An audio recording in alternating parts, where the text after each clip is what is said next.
MC saat ini akan memandu acara selama 1 jam ke depannya bersama pemateri kita, ada Kak Kezia dan Kak Elgar dari UI. Yeay. Oke.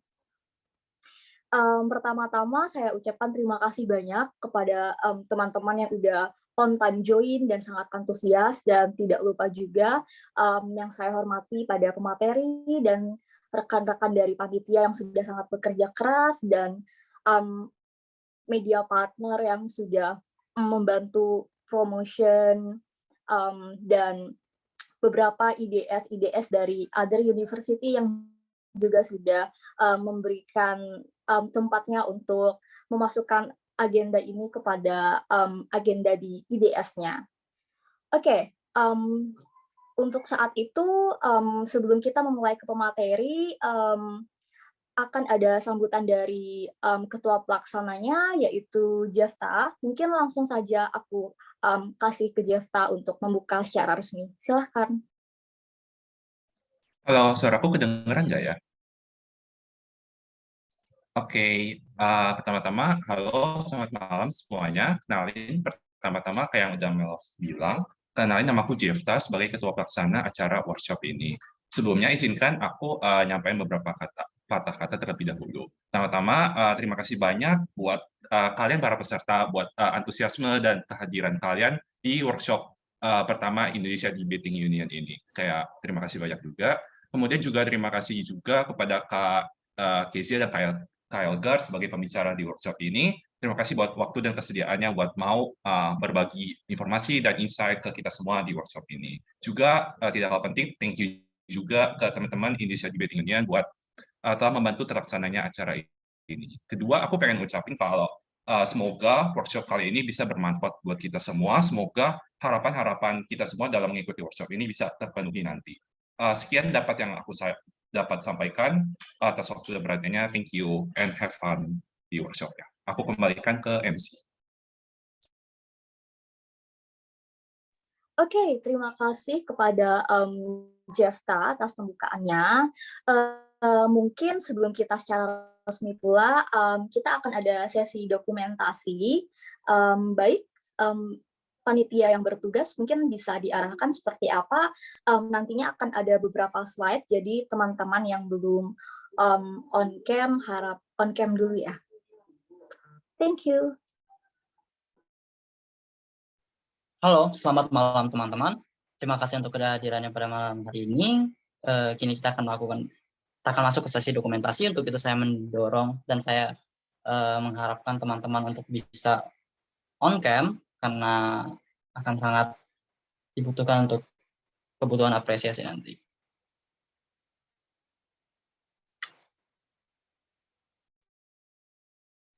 Kami akan menunggu untuk beberapa saat sampai semuanya bisa on cam. Di layar saya masih ada banyak, masih mayoritas layar belum menyalakan kameranya, begitu kami sangat sarankan untuk menyalakan kamera Anda untuk kebutuhan dokumentasi.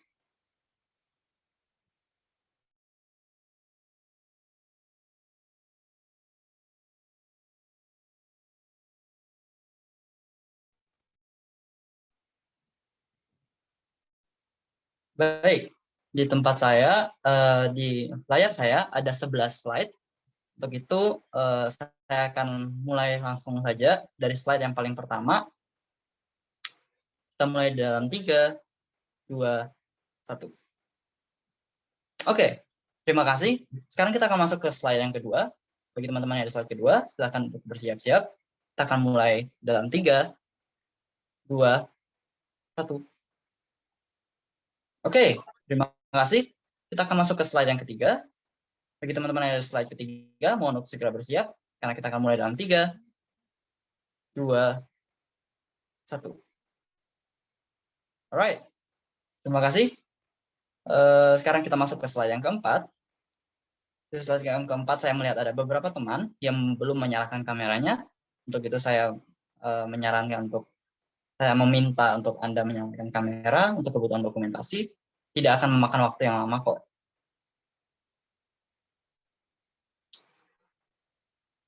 Oke, Kita akan mulai dokumentasi untuk slide yang keempat dalam 3, 2, 1. Terima kasih. Kita berpindah ke slide yang kelima. Di slide yang kelima, saya juga masih melihat beberapa teman belum menyalakan kameranya. Begitu saya meminta untuk menyalakan kamera untuk sementara waktu untuk kebutuhan dokumentasi.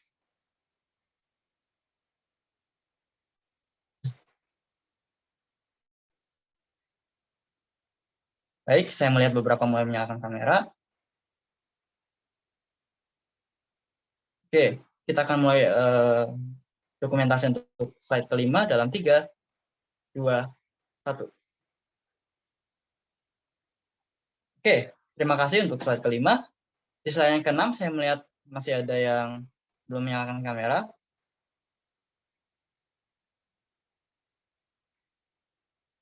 Oke, kalau gitu saya akan mulai dokumentasi dalam 3, 2, 1.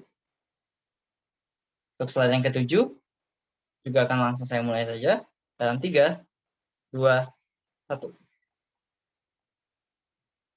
Oke, slide yang ke-8, saya akan mulai dalam 3, 2, 1. Slide yang ke-9, saya akan mulai dalam 3, 2, 1. Slide yang ke-10, dalam 3, 2, 1. Dan slide yang terakhir, saya akan mulai dalam 3, 2, 1.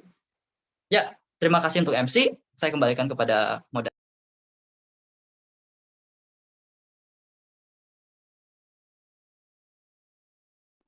Oke, thank you admin. Baik, terima kasih para peserta yang udah mau on cam dan melakukan sesi dokumentasi. Dan untuk itu, mari kita langsung ke pemateri aja. Kak Elgard dan Kak Kezia, apa kabar? Baik dong. Baik. Cool. Akhir-akhir ini kesibukannya apa aja nih? Kerja dong. Oh, udah mulai sibuk kerja ya. Kalau Kak Kezia? Sama juga, sama nyari-nyari internship. If anyone has any. Iya. Oke, kayaknya kita udah pemanasan banget dan banyak banget yang udah nggak sabar dengerin dari Kak Kezia dan Kak Elgar. Untuk itu, aku serahkan ke kakak-kakak dan panitia akan mulai membantu share screen ya. Oke, tolong share screen ya, friends. Udah dibuka. Oke. Udah terlihat. Teman-teman, jadi sebelumnya, jadi aku kan di Sidoarjo sekarang. Terus kayak lagi hujan banget ini, dan kayak kalau misalkan ada tiba-tiba kayak one of us, apa ya, kayak nggak jelas gitu, atau aduh ini kesek-kesek or something, just say so in the comments ya, or kayak unmute kayak nggak jelas gitu. Ntar kita bakal ya pause gitu, daripada kita udah ngomong panjang ternyata nggak kedengeran kan. So ya udah gitu. Ayo guys, kita buka. Oke, pertama kenalan dulu. Hai, aku Yap. Kezia dari IDS UI 2018. Hai, aku Elgard dari IDS UI 18 juga. And today kita akan mempresentasikan sebuah materi tentang strategic case building and a few other things with CaseGuard. Oke, sebenarnya disclaimer ya, ini bukan kayak kiat-kiat gimana cara menjadi case builder yang oke banget. No, kita juga nggak tahu what a good case building is like. Kita juga nggak tahu case building yang bagus tuh kayak gimana, yang sempurna. Instead, kita akan menceritakan ke kalian gimana CaseGuard case build. Gimana CaseGuard membuat kasus. Jadi kayak, ya udah, just enjoy the ride, and I hope you guys senanglah dengan materi yang kita kasih. Before that, introduction sekali ya. Next slide.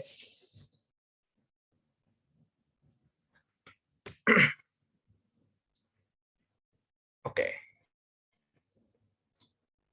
Jadi, kita berdua ketemu tuh sebenarnya bukan di UI. Kita berdua adalah timetan NSDC Jawa Barat dulu tahun 2017. Di sana kita runner up, terus setelah itu kita lanjut ketemu lagi di kuliah as BP teammates buat sekitar 2 tahun lah. NUDC bareng, WUDC bareng, SafeDC, Ecor FT bareng, IFET Champion bareng, dan lain sebagainya bisa dilihat lah. So all in all, kita udah timetan 2 tahun ya guys ya? Ya nggak sih? Ya 2 tahun plus lah kalau ditambah sama SMA. Jadi ya udah, kita pretty close. Mungkin disclaimer juga kali ya, ini karena Case Guard tuh tim BP, jadi kita akan base it on, kita akan mendasarkan case building ini ke tentang BP gitu. Tapi menurut kita sih it's applicable ya guys ya, buat AP juga, karena what we're gonna do is a more generalist term. Next, guys ya. Boleh pindah ke slide selanjutnya. Oke, jadi biar nggak jauh-jauh, kita mau praktekin langsung. Tolong kasih kita motion to case build, and we're just gonna try case building it for 10 minutes, just to show you a rough sketch on nunjukin secara kasar kira-kira prosesnya case building di antara kita tuh kayak gimana. Kalau ada motion dari sebelumnya yang dibingungin gitu, atau yang kayak kalian pengen ngeliat case buildingnya gimana, boleh ya dikirim ke chat sekarang, terus nanti kita pilih aja. Jadi ini beneran, sesi ini benar-benar kita akan menunjukkan ke kalian gimana Case Guard case build lah. Dari kayak live, kayak as if lu lagi di satu chamber sama kita, terus kayak lu sebelah kita nih, kita bakal case build depan kalian. Just so you guys have a rough sketch, kayak bener. Nah, nice, ada tuh. Iya, from kalian kirim, sumpah ini bukan gimmick. Ini bukan yang kayak, tau gak sih, yang kayak, oh ntar panitia bakal ngirim apa namanya, ya, motion, kita beneran, kita di offer ya, sih, kita beneran tapi bakal nggak pilih mau dari peserta yang datang. Iya, kita di offer tapi kita nggak mau. No. Aduh, motionnya bahasa Indonesia lagi. Oh ya, ini bahasa Indonesia ya. Oke. Nah kita, tapi case build-nya bilingual ya guys. Maaf, sorry banget. Wow, banyak. Wow, banyak sekali, Bung. Oh. Ayo, Kes, pilih Kes. Wow. Motion dari Rehuel kayaknya seru tuh, yang apa, kayaknya Kes? from a recent competition juga. On this house prefers a world where each believer establishes their own connection with God rather than establishing one through organized religion. Feels very recent though. I can't put my finger on it, but yeah. Oh, ini itu Kes, apa namanya, waktu kita pernah motionnya di intercom. Oh, apa gue yang bikin ya? Gue lupa deh. Ya, nice sih. Ayo bisa. Or apa lagi pilihannya? We can make it fun. There's like a recent meme Segar Sparrow motion sent by Real. It's kayak basically the context is Mean Girls. Terus motionnya Mean Girls this house ya, supports. yang This house, yeah. Oh, well, do you make it serious? Oh, there's also that. Russia would start. Aduh, Russia dan Ukraine. Aduh. Budaya bertentangan dengan agama. Prefers a world where this house prefers a world where Vladimir Putin dies due to natural causes. Yeah. Oke. Ada yang kita pernah debatin sih, Kes, tentang overglorification of competitiveness in sport. Oh, mana? Jangan deh, kita udah pernah. Oh, that's nice. Iya, udah pernah sih. Daphne. Terserah deh, Kes, lu pilih deh. Mau Mean Girls atau mau yang tadi, yang agama. Bebas. Which one does everyone else prefer? Probably. Iya, boleh dah. Ayo, pilihnya antara Mean Girls atau agama. Atau religion. Ya, ayo, semua orang vote. Age limit on debating, nggak ada friendly.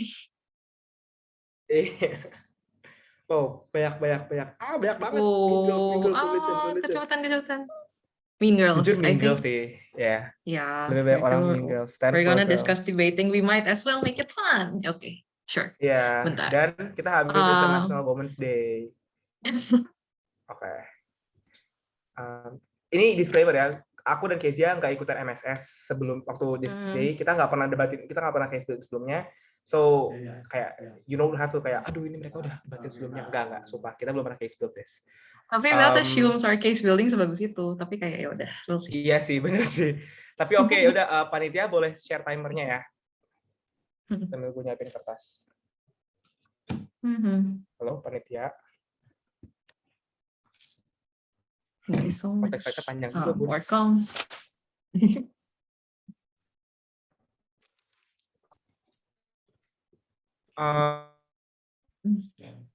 Mean Girls.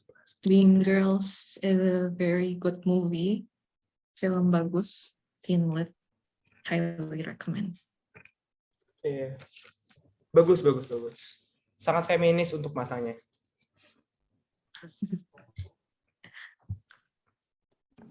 Oh, mereka support. Oke. Start nih. Halo, panitia. Aku apa-apain ya. Start 3, 2, 1. Oke. Kelasnya apa sih, Kes?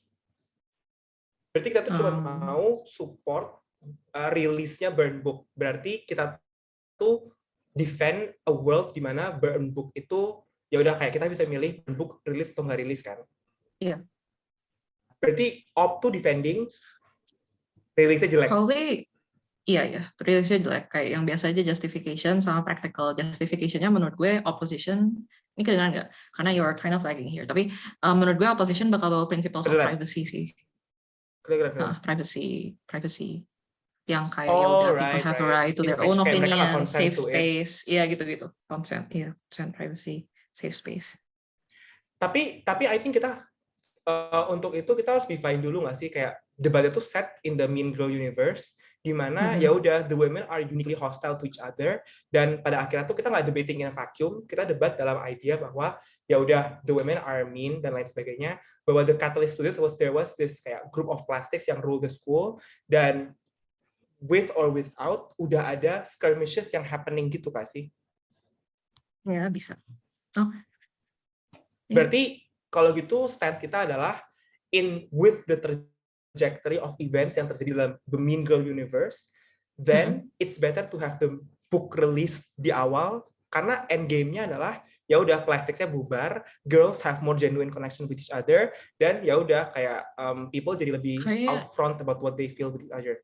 Oke, menurut gue argumen ini oke, tapi terlalu pragmatik, belum nyampe kayak prinsip-prinsip apa sih yang lo defend, yang kayak things yang basic as transparency is the most important thing gitu.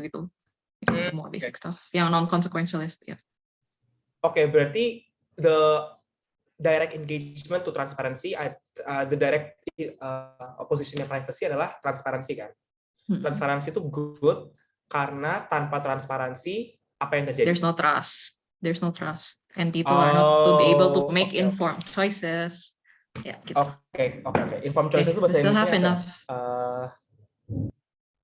Pilihan yang terinformasi. Oke, berarti setupnya gitu ya. Berarti setupnya satu problemnya adalah Mean Girl Universe itu tidak ada trust, uniquely bad, dan ada group of plastic yang control everything, dan mereka yang control Burn Book. Kedua, goalnya adalah untuk membuat sekolah yang lebih transparan dan girls-nya have more genuine connection. Mekanismenya ya udah kita support rilisnya dan lain sebagainya. Kita let the event unfold seperti yang ada di film. Terus preemptifnya adalah ini ngomongin about the world of Mean Girl. Dan kita nggak bisa debate in a vacuum kayak as if the world women-nya sangat friendly on op. Berarti argumen satu tadi ngomongin tentang transparency is good. Why transparency is good. Terus kedua ngomongin tentang genuine connection. Tapi itu nyambung sama satu sih, guys. Apa ya keduanya? Conflict resolution yang better, and kayak itu lebih ngejelasin ekosistemnya gimana, how they will interact with each other. Kayak silence ya. Oke, yuk.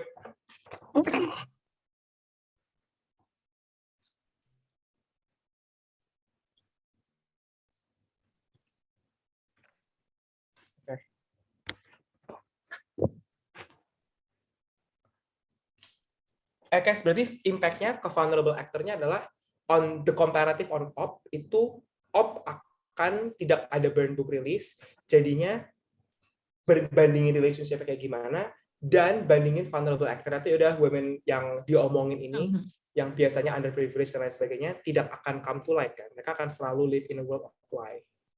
Ya, they live in the dark, ya benar, itu juga.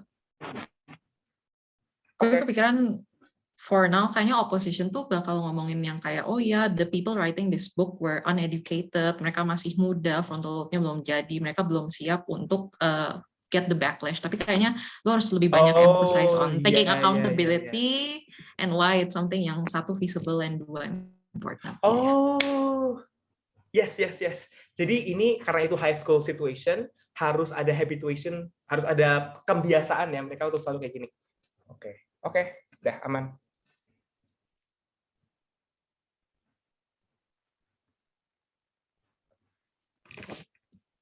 Oke.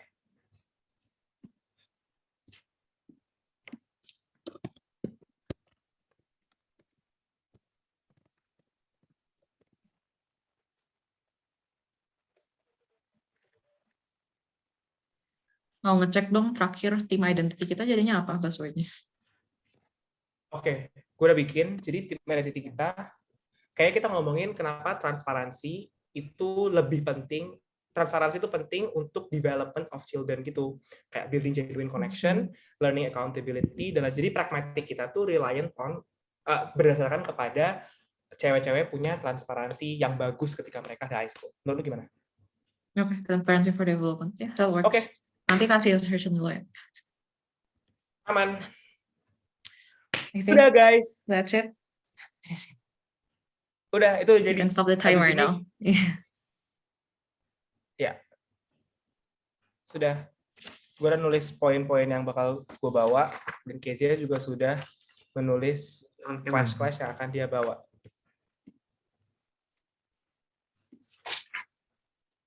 Sudah. Oke. Thank you. So I feel like the comments are compliments, but at the same time, Ya, jujur let's komennya. explain how we got to this part. It's Ya, explainable. kita akan You can- menjelaskan. Oke. Sisa waktunya 15 minutes. Oke, sisa waktunya 9 menit. Tapi jujur, ini 9 menit itu kita baru ngobrol. Habis ini kan kita bakal bikin sendiri-sendiri kan. Dan ya udah, masa kalian nungguin kita nulis kayak itu kan gak seru banget. Jadi Iya. jadi kita bakal instead menjelaskan apa yang terjadi dan iya, gimana kita bisa nyampe tahap ini. Tapi yes. Oke. Udah. I don't know, Kak, maksudnya. Apa? Don't know apa? Do you guys gossip during case building? Enggak dong, masa kita There's a time and Kita place for ngomongin orang. that. Yeah. Ya, kita gosipnya setelah round. Enggak begitu. Oke, ya udah. Lanjut. Oke, jadi kita bakal ngejelasin what happened tadi dan gimana latihan kita untuk bisa nyampe tahap itu. Karena kita pengen equip kalian gimana caranya nggak cuman ketika case building yang strategis, tapi latihan kalian dalam case building itu juga bakal bagus juga. Jadi kita akan separate segalanya menjadi during what happened, terus sebelum case building, terus saat case building, lalu setelah case building. Jadi kita bakal separate based on time frame supaya kalian dapat the whole picture. Oke, next. Oke. Jadi apa yang terjadi barusan? Curang dong Lucius Malfoy kalau joki case building, itu kayak number one cheating rule. Tapi oke, what happened during case building? Gimana, Kes? Langsung ngejelasin time management aja ya. Jadi yang tadi itu we did it quite quickly because we were skipping. Tadi itu kita ngelewatin bagian silence. Tapi mostly roughly bisa sekitar gitulah rasionya 2-5-5-2. Kalau misalnya dijadiin untuk AP jadinya kayak 5-10-10-5. Pertama kita brainstorming dulu sendiri-sendiri, paham kira-kira memahami, mencoba mengerti kira-kira mosinya tuh artinya apa, hal-hal yang diminta untuk dijelasin tuh apa, hal-hal yang akan menjadi sanggahan atau perdebatan tuh di mana aja sih. 2 menit ngerti. Tapi kalau kalian semakin sering latihan dan semakin sering debat, mengetahui gitu, kira-kira ini tuh mosinya mintanya apa, kalian nggak bakal butuh waktu lama-lama untuk brainstorming. Jadi bisa mempercepat waktunya di situ. Nah, bagian kedua, 5 menit diskusi. Diskusi itu yang tadi kita lakuin. Biasanya tuh ngebahas BOP tuh apa, burden of proof atau hal-hal yang perlu dibuktikan itu apa aja sih, biggest clash-nya tuh apa, perdebatan paling besarnya apa. Misalnya tadi, kalau di contoh tadi kita kayak, dalam prinsip kita akan ngomongin privasi melawan hal-hal kayak kita butuh transparansi gitu. Nah, we really kayak kita suka banget ada pertanyaan dan semuanya aktif, tapi disimpan buat di akhir ya guys, kayak biar we don't get overwhelmed in answering. Kedua, yang perlu dibahas juga itu stance atau identity-nya mau apa, mau sekeras apa, sampai batas apa. Bisa ngambil hard stance, bisa ngambil soft stance. Hard stance, soft stance itu apa, atau stansi keras, stansi lembut, itu tergantung seberapa banyak yang mau diubah dari status quo atau jangan kedua mau diubah sebanyak apa. Mostly kayak kita nggak harus selalu take the hard stance gitu. Terus kayak assertion sama impact.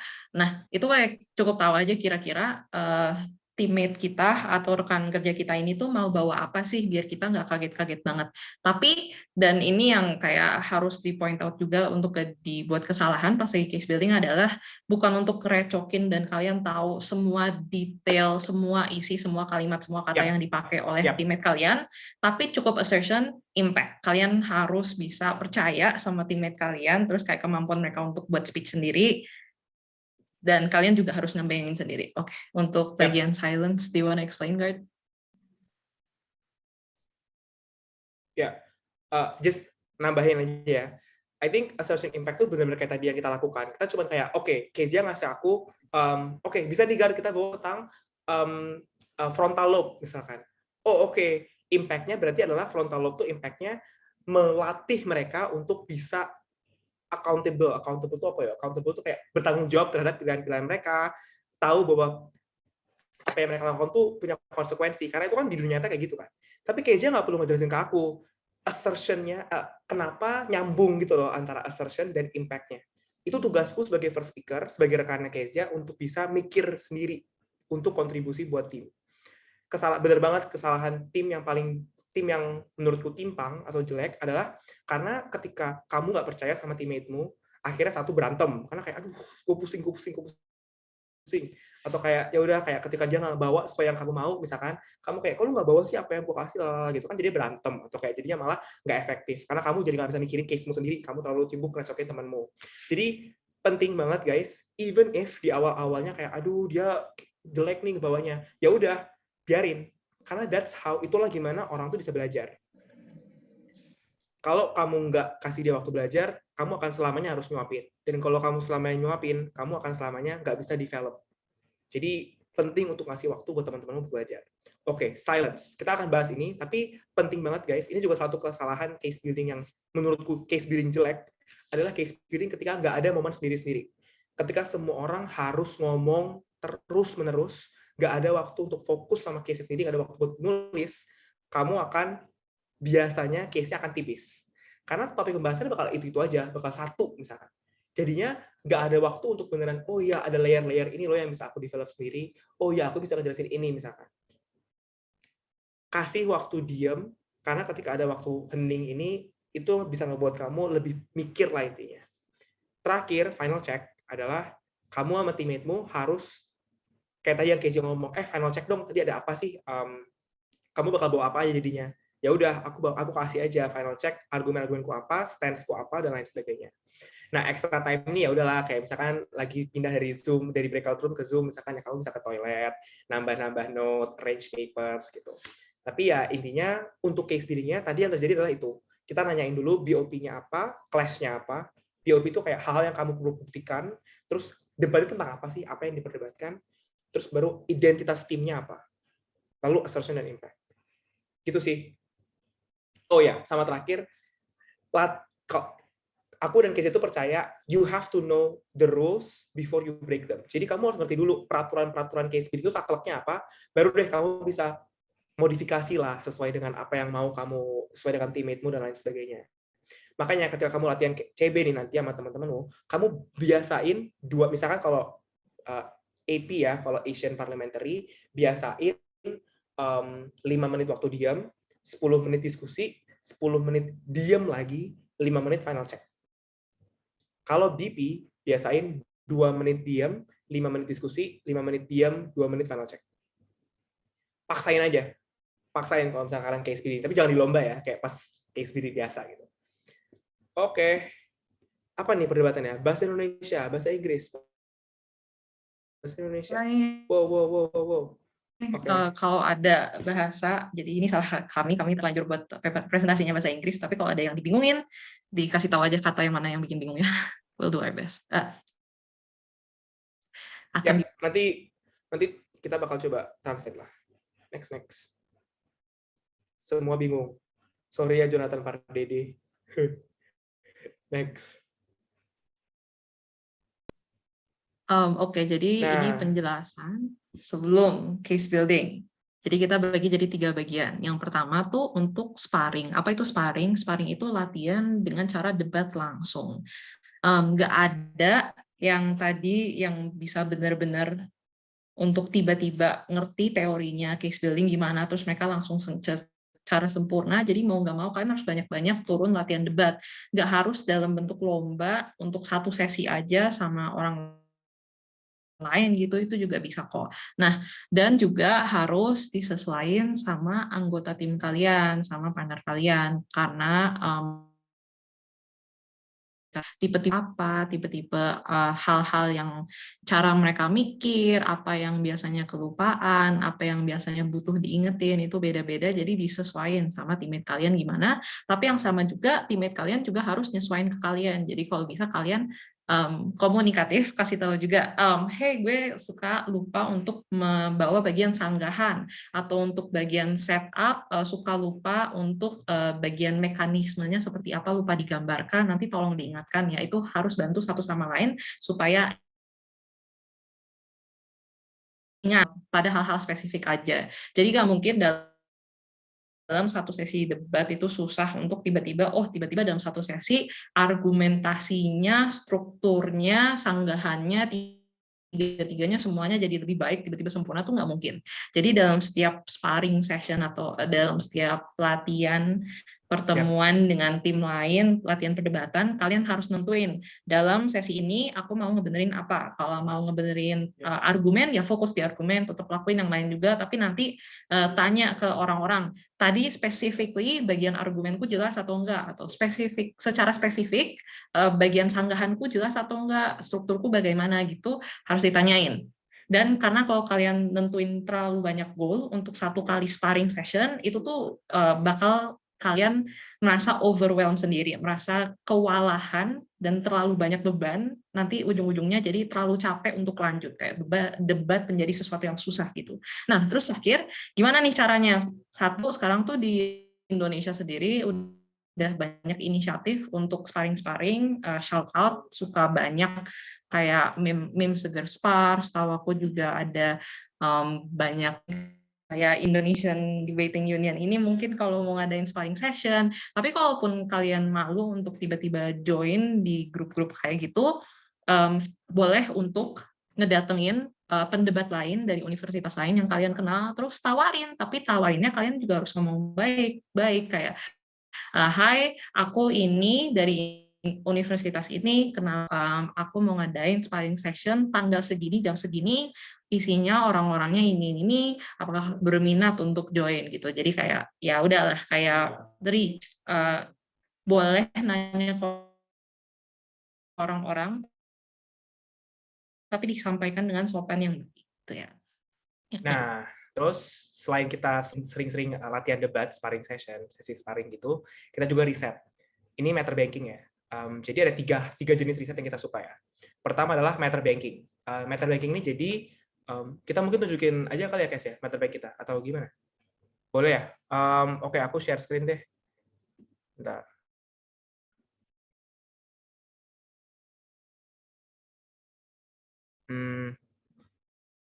Oke, sih menurutku ini udah kayak the OG apa ya, original cara latihannya Cashguard dan lain sebagainya. Oke. Udah kelihatan belum?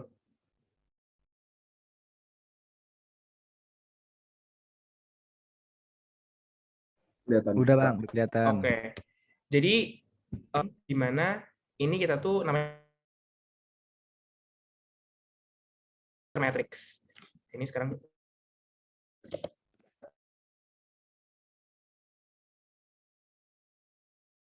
kita nulis judul, kita pecah artikelnya jadi 5W 1H. What, why, who, when, where, dan how.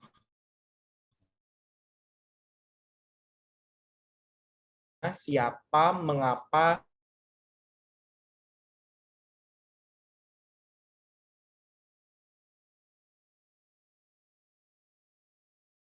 apa ya, basic kayak kalian harus bisa melatih otak kalian untuk memecah artikel tersebut menjadi hal-hal yang bisa kalian kulik gitu loh, bisa kalian informasi. Jadinya itu sama China gimana sih interaksinya? China tuh melakukan ini loh. Biden tuh melakukan hal yang sama karena ini. Siapa aja aktor yang kita ngomongin? Biden, Presiden Amerika Serikat, dan Xi Jinping, Presiden Cina. Kapan? 100 hari pertama presidensi Biden. Di mana dan lain sebagainya. Ini ngebuat kalian jadi lebih benar-benar tahu intisari dari artikel yang sedang kalian bahas. Setelah dari itu, kalian juga masukin possible headings. Headings ini apa ya bahasa Indonesianya ya? Kayak kalau mosi kan biasanya ada mosi tentang lingkungan, pendidikan, dan lain sebagainya. Masukin aja kayak, oh mungkin ini tuh bisa masuk loh dalam debat-debat seperti misalkan seperti ini, sebagai Joe Biden kita akan, atau misalkan dalam mosi-mosi hubungan internasional misalkan yang ngebahas tentang hubungan-hubungan negara powerhouse seperti Biden, seperti Amerika dan Cina misalkan. Terus kalau ini emang kita kompetitif aja sih, jadi kita kayak masukin kontributor siapa gitu.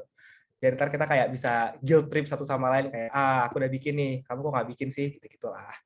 Jadi intinya ini tuh bagus karena jadinya kalian benar-benar terlatih untuk satu baca, dan kedua mengerti apa yang kalian baca, dan ketiga tahu di mana dan kapan kalian harus mengimplementasikan bacaan tersebut. Nah, kita sih nyaranin waktu itu kita 2 artikel sehari ya guys ya, 2 artikel sehari. Tapi stop share. Tapi lama-kelamaan ya udah kita jadi kayak 1 artikel dan lain sebagainya. Sebenarnya ini bagus bukan untuk itu aja ya, tapi juga membiasakan kita semua untuk baca artikel dan baca berita. Karena kalau enggak kita jadi debater yang kosong gitu loh, yang kayak nggak tahu sebenarnya materi yang tadi itu apa, dan kayak cuma fake matter. Kadang skill debat itu sama, tapi yang bisa ngebuat kamu menang itu tuh pengetahuanmu terhadap isu-isu tertentu dan isu terkini, karena kamu jadi lebih relevan kesannya sama di depan juri-juri gitu. Boleh share screen lagi, friends? Betul Lucius Malfoy. Possible headings tuh kemungkinan judulnya akan keluar. Nah, kedua YouTube videos. Jadi kalau YouTube videos ini adalah kan banyak tuh video-video debat di internet. Mungkin kalau bahasa Inggris banyak sih. Bahasa Indonesia mungkin juga banyak juga ya. Aku soalnya jarang debat bahasa Indonesia. Tapi pasti banyak lah video-video debat yang ada. Tapi jangan debat presiden ya, jangan debat Prabowo lawan Jokowi ya, itu aku ditulis. Apa tarik bang? Iya, kayak debat-debat video. Iya, ya. Debat-debat video YouTube gitu. Kalian kalau tergantung kalian mau ngelatih apa ya.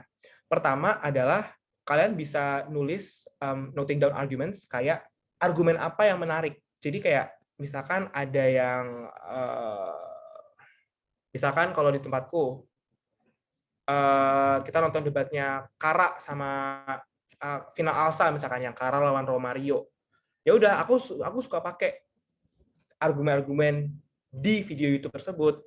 Dan ketika aku ngobrol sama Kezia, itu jadi kayak shortcut gitu loh, kayak Kes, kita bawa argumennya Kara yuk, atau kita bawa argumennya Pandu yuk misalkan, atau siapalah orang-orang yang aku suka nonton videonya di internet. Nah, transkrip itu gunanya apa?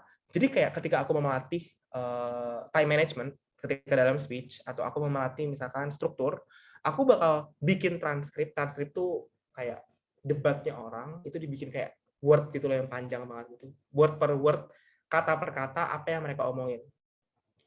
Nah, itu aku pakai buat menganalisis apakah struktur yang mereka pakai itu apa sih? Kayak mereka menaruh argumennya gimana, ngejabarinnya gimana, nyanggah mereka tuh di berapa menit sih, dan apa yang mereka sanggah.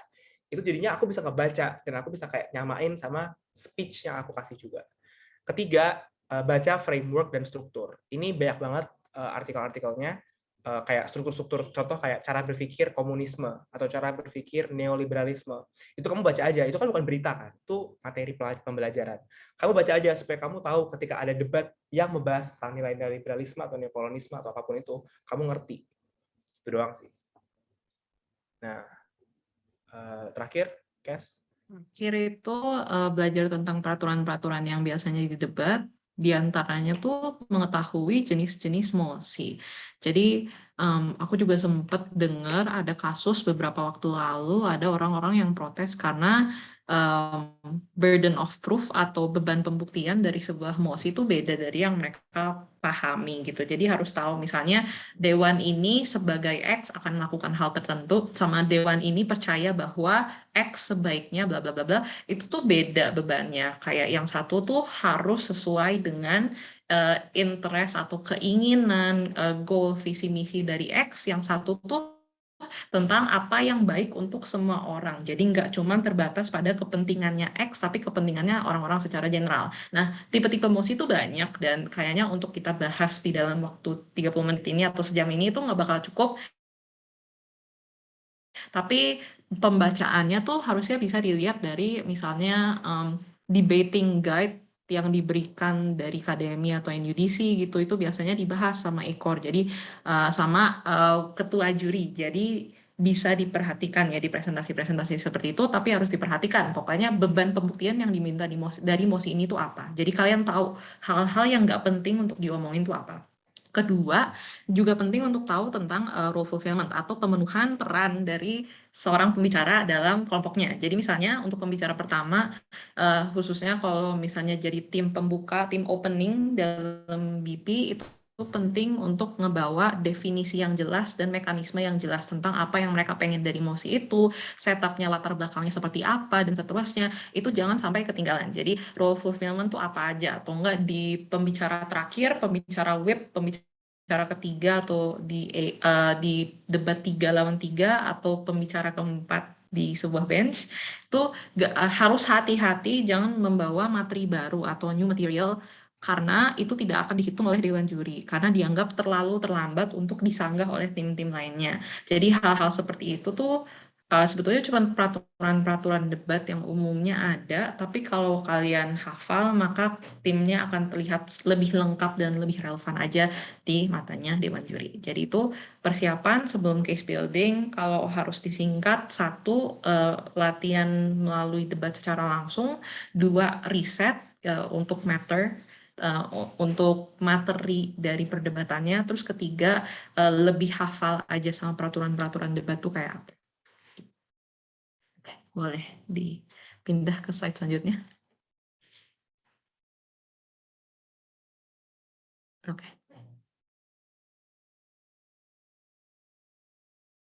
Next. Oke.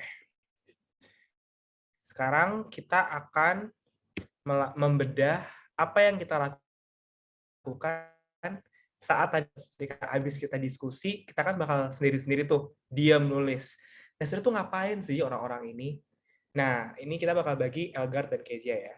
Jadi Elgard tuh posisiku pembicara pertama. Kalau misalkan di AP pembicara pertama, kalau di BP juga pembicara pertama sebenarnya.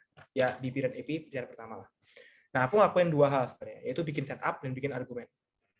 Setup itu tuh ya hal-hal yang kamu bakal taruh di bagian pertama speech-mu. Jadi problemnya apa, urgency kalau aku nyebutnya, problemnya apa, goal tuh tujuan, definition tuh misalkan tadi, misalkan debatnya tadi apa ya, salah satu motion yang kalian suka deh, yang kalian kirim. Misalkan kita ngomongin ini, dewan ini mendukung, aduh Luna lagi, nggak jadi. Dewan ini mendukung tekanan signifikan di dalam gerakan sosial untuk mengorbankan diri mereka demi kebaikan bersama. Kayak hal ekstrim di kala demonstrasi dan lain sebagainya. Aku harus menjelaskan dulu sebenarnya poin-poin penting dalam mosi tersebut. Contoh, mengorbankan diri itu maksudnya apa? Kebaikan bersama contohnya apa? Definisinya tapi bukan definisi yang kayak mengorbankan diri berarti memasukkan kepentingan orang lain di depan diri kita. Itu kan kayak ya no shit banget kan. Itu kan kayak ya udahlah, semua orang tahu. Tapi kamu harus bisa mendefinisikan sebuah mosi ke definisi yang menguntungkan dirimu. Contoh ya, ketika aku ngomong mengorbankan diri dalam konteks ini, aku nggak ngomongin ya udah kita mengorbankan diri aja. Aku ngomongin bahwa mengorbankan diri sini tuh artinya ketika kita dihadapkan dengan pilihan, di mana pilihan satu adalah kita nggak mengorbankan siapapun, tapi kita dapat benefit yang kecil, tapi di sisi lain kita harus mengorbankan diri, yaitu kayak misalkan mungkin kita mengorbankan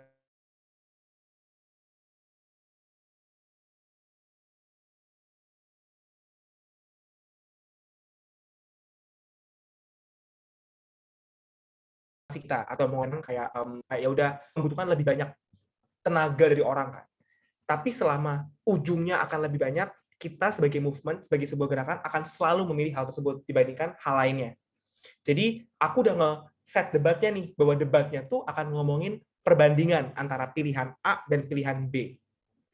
Nah, mekanisme adalah mekanisme tuh ya, gampang lah intinya, gimana kalian akan mengimplementasikan mosi tersebut. Aduh, bateraiku habis.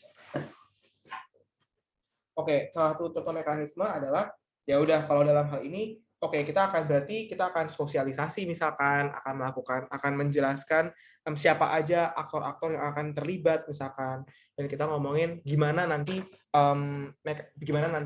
hal ini akan terwujud di lapangan, hal kayak gitulah yang menjelaskan gimana kalian bisa mengimplementasikan hal ini. Nah, aku ambil contoh lagi ya, contoh mosi yang kalian kirim. Oh, Dewan ini akan menyerayakan peristiwa penurunan ketergantungan negara atas minyak dan gas mineral sebagai komoditas penting. Ya udah, misalkan mekanismenya adalah ya udah kita suka fakta bahwa ada penurunan terhadap hal ini karena sebagai penggantinya kita udah investasi gede pada kayak geotermal atau air atau listrik atau angin dan lain sebagainya. Jadi ngejelasin step by step analisisnya apa. Bukan step by step analysis ya, kayak mekanismenya tuh diimplementasikan gimana. Terakhir preemptif. Preemptif ini tadi yang aku minta ke Kezia. Ya, aku tuh jarang bikin preemptif, guys. Yang bikinin preemptifku tuh Kezia semua. Nah, intinya preemptif itu adalah apa sih yang mungkin mereka akan bawa, tapi sebenarnya tuh kamu nggak mau debatin. Contoh kayak tadi, debat Mean Girl tadi, aku tuh nggak mau debat itu ngomongin tentang, oh tapi perempuan pada umumnya itu tidak separah dunia Mean Girl loh.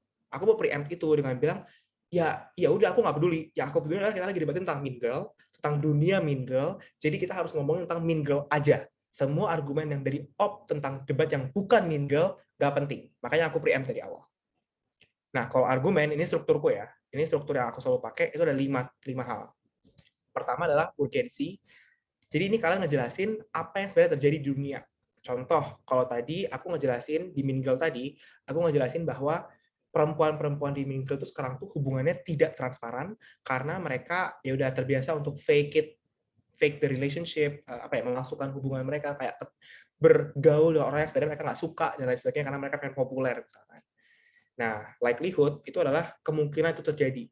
Jadi aku bilang bahwa ketika aku melakukan mosi ini, aku merilis burn book tadi, yang terjadi adalah orang-orang tuh akan tahu rahasia-rahasia masing-masing dari mereka, sehingga mereka akan lebih jadi kayak, oh kamu tuh kayak gini ya sebenarnya ke aku ya, kamu sebenarnya nggak suka sama aku ya, gitu. Mereka akan putus dan cari teman-teman yang sebenarnya mereka suka dan beneran nyambung gitu. Impact-nya apa? Impact-nya adalah perempuan-perempuan ini terdampak karena mereka jadi mereka jadi terpaksa untuk berteman dengan orang yang mereka lebih suka karena mereka takut akan nggak disukai lagi sama orang, takut bergaul sama orang yang salah. Mereka akan lebih fokus nih dalam mencari orang yang beneran mereka suka. Mereka nggak mau lagi nih pura-pura demi popularitas karena mereka nggak mau lagi kena kayak dampak yang waktu pertemanan mereka sebelum burn book. Importance ini adalah elemen yang suka kurang lah di argumen-argumen orang-orang biasanya. Jadi selain kalian ngejelasin kenapa sebuah argumen itu ada dampaknya, kalian juga harus ngasih elemen kenapa argumen ini penting. Nah, argumen penting ini ada banyak cara ngejelasin. Contoh, kayak tadi aku ngomongin tentang hubungan yang lebih bagus ya antara perempuan. Itu kan impact, itu belum nyampe importance. Hubungan yang bagusnya, hubungan bagus ini itu penting karena satu, buat anak-anak SMA punya hubungan yang baik itu penting dalam pembelajaran mereka di masa depan supaya mereka bisa tahu gimana caranya bergaul dengan cara yang kayak cocok lah buat mereka dan lain sebagainya. Ini bagus karena dampaknya menjadi jangka panjang, nggak cuma dampak jangka pendek aja. Atau ini bagus karena ini tuh berdampak kepada aktor-aktor yang paling penting dalam debat ini, yaitu anak-anak perempuan ini yang seringkali termakan narasi patriarkis misalkan di mana mereka ya udah pertemanan itu cetek lah atau apa gitu kan, narasi patriarkis kan tentang perempuan tuh sebenarnya nggak seru loh pertemanannya, yang seru tuh laki-laki dan lain sebagainya. Ya udah burn book ini mendobrak stigma tersebut. Nah, hal-hal kayak gitu yang bikin argumen kalian tuh penting, karena jadinya kelihatan kenapa impact ini harus jadi dampak yang paling gua peduliin sebagai seorang juri. Nah, terakhir, ini juga suka kurang adalah komparatif. Jadi itu tuh nggak cuma tugasnya respon speaker ya, pembicara kedua ketiga lah untuk meng-compare. Kamu sebagai first speaker di awal harus ke-compare. Jadi kamu harus bandingin, oke, aku udah ngasih nih importance ya, pentingnya di sini. Aku bandingin sama poinnya oposisi itu gimana sih? Poin mereka ngebahas apa dan kenapa poinku lebih bagus. Intinya why you kick ass, why your argument is better. Sudah. Kalau aku biasanya pembicara kedua mau sebagai tim pembuka atau tim penutup. Nah, jadi kan karena aku pembicara kedua dan fungsinya lebih banyak untuk menyanggah dan membandingkan, kan nggak tahu bisa mempersiapkan ya. Jadi biasanya tuh 3 hal. Satu, menemukan clashes di debat. Kalau misalnya in English debate we call it clashes, tapi kalau di debat bahasa Indonesia aku dengar dipanggilnya tuh titik perdebatan atau titik pertautan gitu. Nah, dalam titik perdapatan atau titik pertautan itu kita harusnya bisa ngebandingin langsung kira-kira tuh kasus yang bakal dibawa oleh tim dari tim proposisi di ini apa, tim afirmatif apa, terus tim oposisi atau tim negatif kira-kira bakal bawa apa. Misalnya di mosi yang tadi dipakai yang burn book itu, maka perbandingannya yang paling keluar itu adalah yang untuk titik perdebatan yang prinsip. Jadi misalnya untuk ide privasi melawan ide-ide transparansi, sebetulnya yang lebih penting yang mana? Nah, di dalam waktu 5 menit itu yang diem-dieman, aku mempersiapkan kira-kira kalau mereka membawa argumen seperti itu, atau kalau mereka membawa sanggahan tersaha seperti itu, kira-kira sebaiknya responnya seperti apa.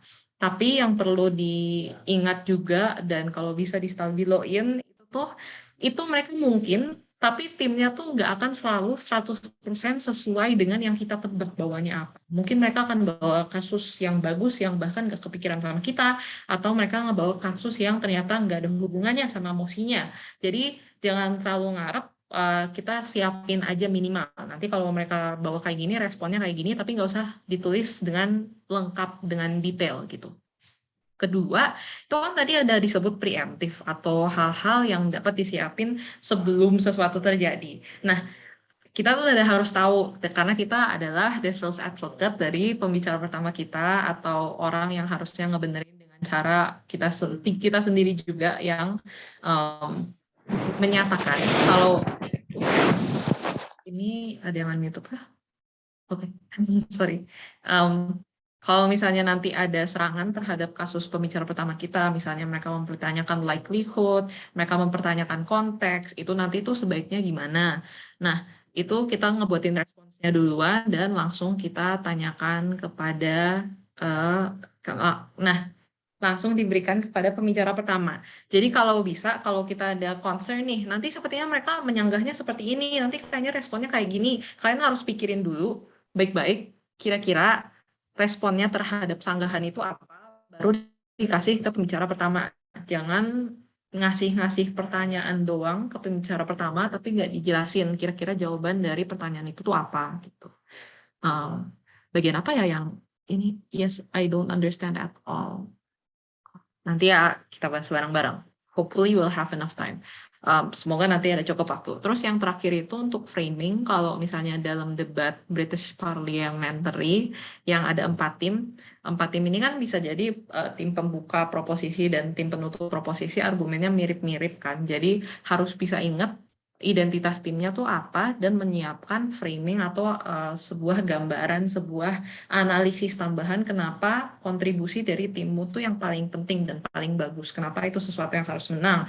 Apakah karena itu eksklusif? Apakah karena konteksnya yang paling tepat dan paling sesuai dengan kenyataannya? Hal-hal seperti itu disiapin dalam waktu 5 menit ketika lagi diem-dieman ini. Gitu. Itu semua kayak catat aja, tulis aja, coret-coretan aja. Gitu. Dah, boleh dilanjutin ke selanjutnya. Oke. I think this is your part. Nah, jadi ini kita akan ngebahas tentang after case building. Jadi setelah kalian CB, setelah kalian debat, apa yang lakukan? Ini supaya kalian bisa case building yang lebih bagus di mosi selanjutnya. Pertama adalah evaluasi. Ini kebiasaan case guard banget lah, kita latihan, sesi sparring atau lomba atau apapun, kita benar-benar bakal ada Zoom meeting berdua, dan kita bakal, oke, apa ya tadi yang kita nggak lakukan, yang kita nggak did well. Kita jujur-jujuran aja, kayak nggak usah lah so-soan kita, aku lebih jago, atau kayak, enggak, aku nggak ada salah, atau nggak usah. Kamu sama teammate-mu harus jujur, dan harus benar-benar tahu, kayak, oke, aku nggak bisa di bagian ini, atau kayak jujur juga, kayak, oke, aku merasa kamu tuh gini, dan aku nggak nyaman karena A, B, C, misalkan. Karena ketika kamu jujur dan kamu benar evaluasi dirimu dan teammate-mu secara objektif mungkin, kamu bakal bisa mencari, oke deh kalau gitu, kita coba develop plan yuk, apa yang bisa kita lakukan. Contoh, aku pernah tuh dulu kewalahan banget kalau misalkan aku nggak bisa mendapatkan waktu untuk ngomong sendiri, misalkan, kayak mikir sendiri gitu. Kalau misalkan aku disuapin tuh aku nggak bisa. Jadi aku ngomong kayak, Kes, aku nggak bisa, Kes, kalau misalnya kamu lapin ABC misalkan. Aku pengen kamu bikinnya gini dan gini. Akhirnya develop lah kita sistem assertion impact tadi, di mana Kesnya cuma ngasih judulnya doang, dan ngasih impact-nya. Sama kayak aku, Kes itu nggak suka kalau aku panik, kayak aku kayak nanya-nanya, misalkan kayak, Kes, gimana, micromanaging. Dia udah, akhirnya aku diem. Kayak kalau misalnya aku udah kelar speech, aku kayak, udah cukup manis, dia menunggu framing keren Kesnya. Gitu. Jadi important untuk evaluasi. Ngobrol sama teammate-mu, ngobrol sama dirimu sendiri, ngobrol sama dirimu sendiri, dan ya udah catat poin-poin penting yang mau kamu develop. Judge feedback, guys. Oke, untuk judge feedback itu dua hal. Satu, biasanya setelah ronde beres, tab tim atau petugas tab akan minta tolong untuk kalian ngirim feedback apakah kalian ngerasa OI-nya bagus atau enggak. Maksudnya itu juga kirim cepet-cepet untuk kita ngebantu petugas tabnya. Kita tim bisa curhat sendiri about this. Tapi selain itu, kan kalian udah dapet juri, udah dapet judge untuk melihat kasus kalian gimana dan nentuin siapa yang menang. Pastiin juga kalian tuh bisa nanya dan minta feedback dari juri. Tapi ini masalahnya, untuk setiap pendebat, untuk setiap juri, style atau gaya debat yang diharapkan itu akan beda-beda. Bagaimana strukturnya mereka pengen, apakah kata-kata penting untuk mereka, kata-kata spesifik, apakah strukturnya mudah dimengerti atau enggak, atau sebetulnya tuh yang paling penting dijawab tuh apa gitu. Itu kan beda-beda. Jadi mungkin kalau kalian nanya untuk pendapat juri tapi enggak dengan arahan yang jelas apa yang kalian mau periksa, nanti jadinya tuh enggak terlalu ngebantu karena mungkin gaya debat yang mereka inginkan itu beda dengan gaya debat yang kalian inginkan secara pribadi. Jadi sebaiknya kalian pilih apa aja sih yang mau diperiksa dari kasus kita tadi dan itu ditanya dengan jelas. Jadi misalnya ketika kalian datengin ke juri, misalnya kayak, hai juri Elgard, tadi kami di ruangan C1 dari tim afirmatif mau minta feedback kira-kira yang kurang dari kasus kami apa ya Kak? Udah beres. Itu enggak, karena kalaupun Elgard orang yang pinter sempurna ngasih feedback, tapi feedbacknya nggak cocok sama kalian, itu juga nggak bakal terlalu ngebantu kalian gitu. Jadi harus langsung periksa satu, misalnya apakah tadi ada argumen dari tim oposisi yang belum sempat kami sanggah atau belum sempat kami respon gitu. Jadi kalian tahu, oh tadi ketinggalan bagian ini nih. Atau apakah bagian setup kami itu cukup tadi, definisinya jelas nggak, mekanismenya jelas nggak. Kalau itu jelas ya udah, artinya nggak usah dibenerin lagi. Kalau ada yang kurang nanti kalian catat di ronde selanjutnya dipakai yang lebih benar. Terus yang terakhir, apakah strukturnya jelas? Hal-hal kayak gini pokoknya kalian udah tentuin duluan apa sih yang mau diperiksa dari jurinya supaya kalian nggak kesuai sama nggak jadi pindah gayanya ngikut juri yang satu tapi belum tentu cocok sama juri yang lain gitu. Terus untuk yang terakhir, one round at a time. Ya, terakhir adalah one round at a time. Jadi ini adalah kayak semacam apa ya? Mantra lah. Jadi udah satu ronde aja, satu ronde. Kamu mau latihan sparring atau kamu mau debat atau kamu mau mau lomba atau kamu mau seleksi buat KDMI apapun itu, udah kamu jangan nggak jadi kayak sebuah perjalanan yang super panjang dan super jauh. Lihat aja satu ronde. Jadi kamu nggak bisa karena kamu nggak bisa ngubah ronde itu ketika kamu udah speech. Kamu nggak bisa ngeganti gimana outcome-nya, result-nya kayak gimana, kamu nggak bisa ganti. Yang bisa kamu lihat, kamu ganti, dan kamu kontrol adalah gimana cara kamu melihat debat. Jangan itu sebagai kayak beban, jangan itu sebagai kayak sebuah perjalanan super panjang, Dan itu sebagai kayak udah pengalaman satu-satu aja, satu debat. Karena kalau kamu ngeliat itu jadi, kayak something yang super panjang, akhirnya kamu nggak bisa improve karena kamu merasa terlalu banyak hal yang harus aku improve sekarang, terlalu banyak hal yang harus aku work on. Enggak, kamu work on one thing at a time. Satu skill, setup, respon, framing, argumen, apapun itulah, kamu satu-satu aja. Satu ronde ini aku mau argumen, next, setup. Dan lalu less focus on the blaming, more on improving. Nggak usah lah kita nyalahin kayak, aduh kamu nih, gara-gara kamu kita kalah. Aduh, nggak ada ujungnya coy. Dan pasti banget, sooner or later, kita semua akan pernah menjadi alasan tim kita kalah. Ya udah, mau gimana, apa yang bisa lo lakukan, kayak nggak bisa diganti kan. Fokus aja, oke, tadi kita kalah karena A, B, C. Berarti solusinya kita harus E, F, G. Mantranya adalah satu ronde aja guys. Kalau terlalu banyak yang dipikirin, nggak seru debat jadinya, jadi nggak menyenangkan.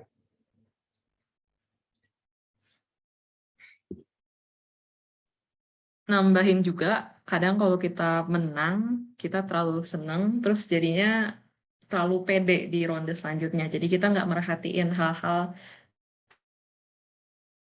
kecil-kecil yang sebetulnya penting dalam kasus kita, tapi jadi ketinggalan, kelupaan. Jadi kayak, kalaupun menang, kalaupun kalah, satu ronde at a time ya guys. Satu ronde, udah beres baru nanti.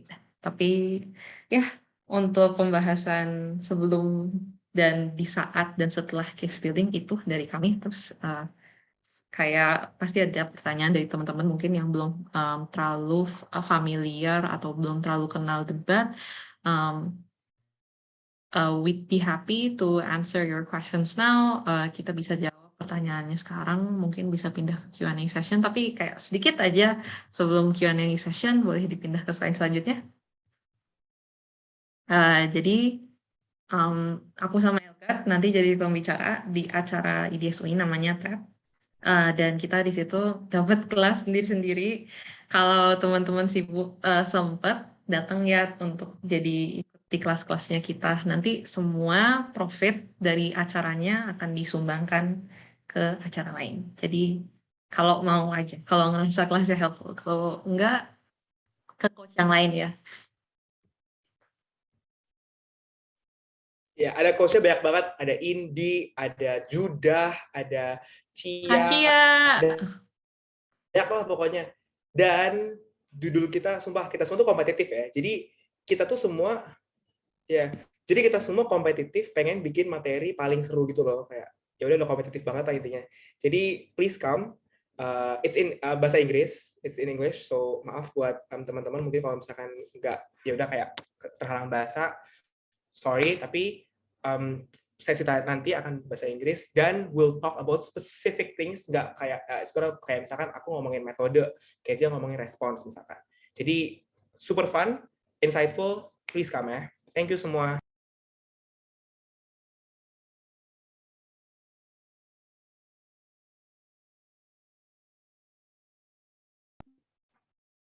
Sekarang Q&A.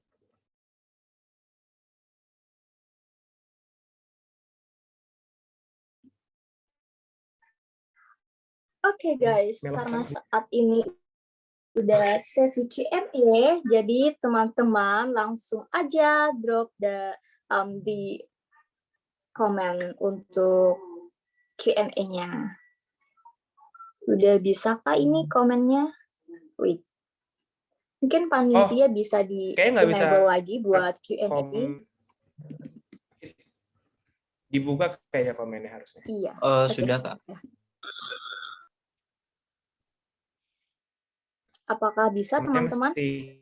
Limited soalnya. Aku bisa nulis. Oke. Oke, sudah banyak banget tuh, Kak.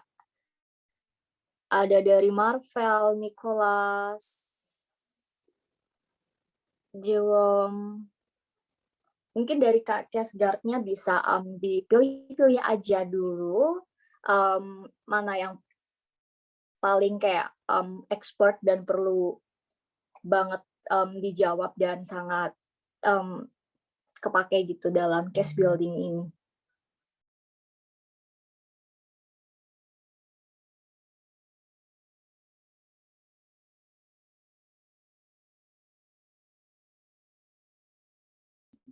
Hai, sorry, aku terputus.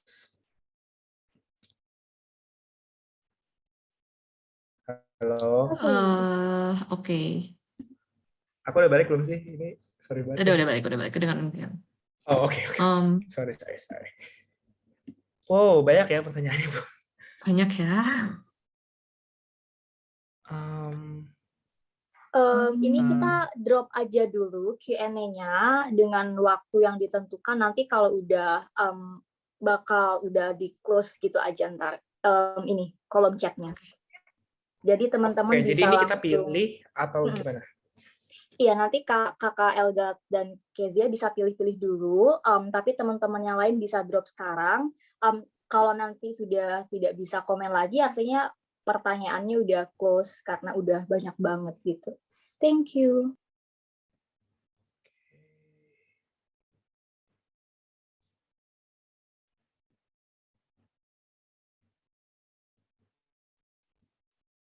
Oke. Kes, mana Kes?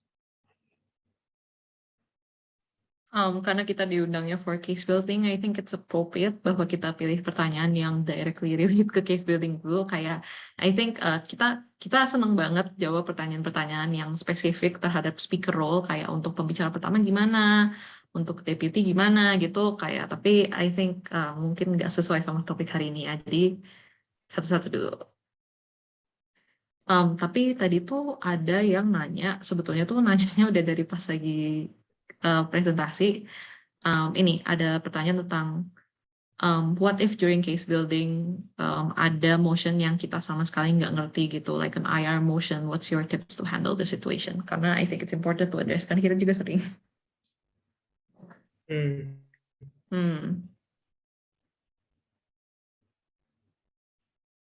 Yeah, it's the same question juga dari join UCDC. Kalau ada motion yang di luar pengetahuan. Oke.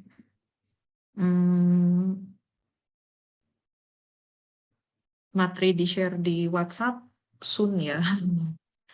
Soon. Aku nyatet setiap kalimat. Ya, kedengaran. Oke. Jadi berarti pertanyaan IR ya, Kes ya? Yang IR. Iya, kalau ada motion-motion yang nggak familiar. Oke. Jadi ini tips and tricks ya teman-teman untuk motion. Jadi ini aku nggak kayak gini, tapi menurutku ada beberapa debitur yang aku tahu yang kayak gini dan menurutku itu work aja karena mereka tetap menang.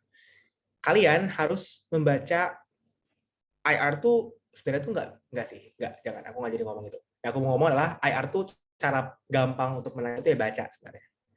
Itu salah satu cara paling tokcer lah untuk kamu menang. Tapi selain dari itu, cara kedua adalah kalian tuh harus membayangkan aja karena tuh ada 3 jenis harm ya menurutku. Ini yang klasik. Pertama adalah aku belum on cam, sorry. Pertama adalah gimana cara kalian membuktikan orang-orang tuh jadi mati, meninggal. Jadi they are physically harmed. Mereka tuh terluka, mereka meninggal dan sebagainya. Bisa kayak menjelaskan bahwa ya udah karena ini ada konflik sehingga mereka perang misalkan. Karena mereka perang, gitu banyak orang yang mati. Karena mati dan physical harm itu selalu menjadi suatu hal yang buruk. Jadi kalian kalau misalkan bingung nih, kalian cari-cari aja gimana caranya aku bisa menghubungkan sampai orang tuh ada yang meninggal. Kedua adalah economical harm. Jadi kalian harus memberikan kalian tuh pikirin aja gimana caranya sampai orang tuh bisa miskin. Karena hal ini. Contoh, rasisme misalkan. Karena rasisme ada orang nggak suka sama orang yang mungkin warna kulitnya tuh lebih gelap, misalkan di Amerika Serikat, di Indonesia, dan lain sebagainya, menyebabkan adanya ketimpangan dalam kesempatan pekerjaan yang diberikan oleh orang-orang. Karena itu, orang yang kulitnya hitam, misalkan, dari ras tertentu akan menjadi lebih mungkin untuk miskin, dan lain sebagainya. Ketiga adalah mental harm, yaitu orang tuh jadi ada misalkan mereka jadi burnout, atau mereka jadi stres, dan lain sebagainya, karena satu dan lain hal. Jadi kiat-kiatnya itu kalau misalnya kalian bingung, aduh motionnya apa sih ini konteksnya, udah kamu pikirin aja gimana kamu bisa bikin motion itu nyambung ke satu dari 3 hal tadi, supaya ya udah seenggaknya adalah dampak buruk yang terjadi, dan kenapa kalau pakai motionmu, dampak-dampak buruk tersebut tidak akan terjadi. Ya, semoga menjawab ya. Kes, lu ada tambahan? Tapi juga ada argumen-argumen kalengan yang selalu bisa dipakai, hal-hal yang kayak, oh ini consent, atau ini merupakan tanggung jawab dari institusi atau lembaga tertentu, atau ini bukan merupakan tanggung jawab dari institusi tertentu, kayak tergantung aja pakainya gimana, atau hal-hal yang kayak apa sih yang bagus untuk perkembangan ekonomi, stuff like that, kayak kalengan-kalengan ini tuh ada, cukup cari tahu aja biasanya yang dipakai di debat apa.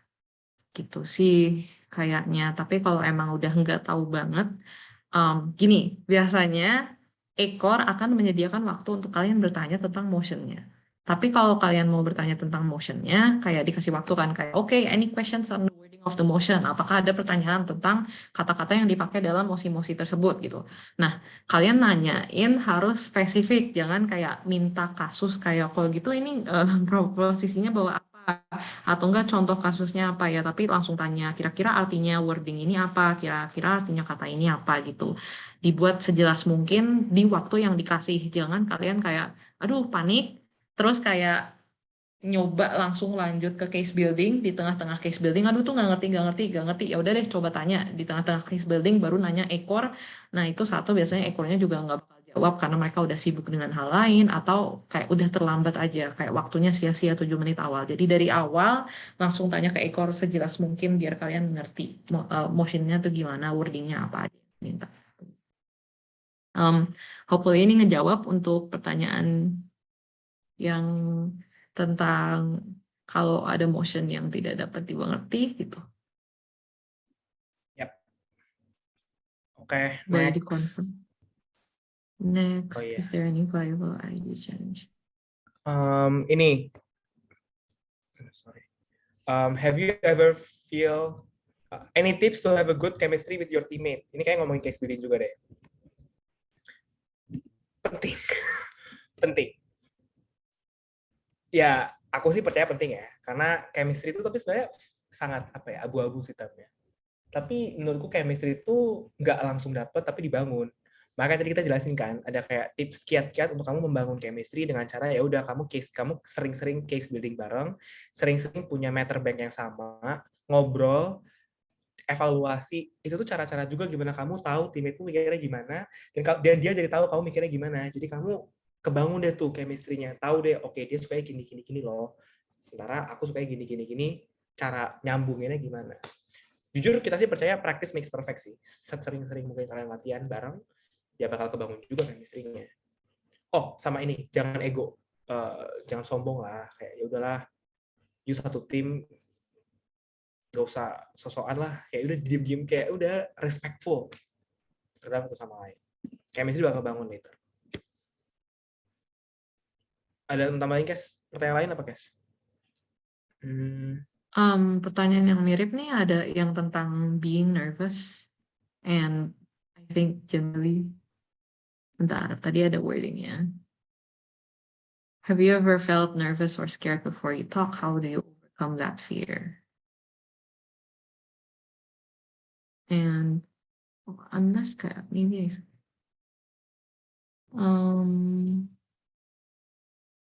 iya, ada lagi nggak cara biar nggak panik gimana? Karena case build-nya kan cuma 15 menit. Setiap debat BP selalu panik. Oke. I think on panikan tuh on this team kayak kalau satu panik, yang satu nggak panik.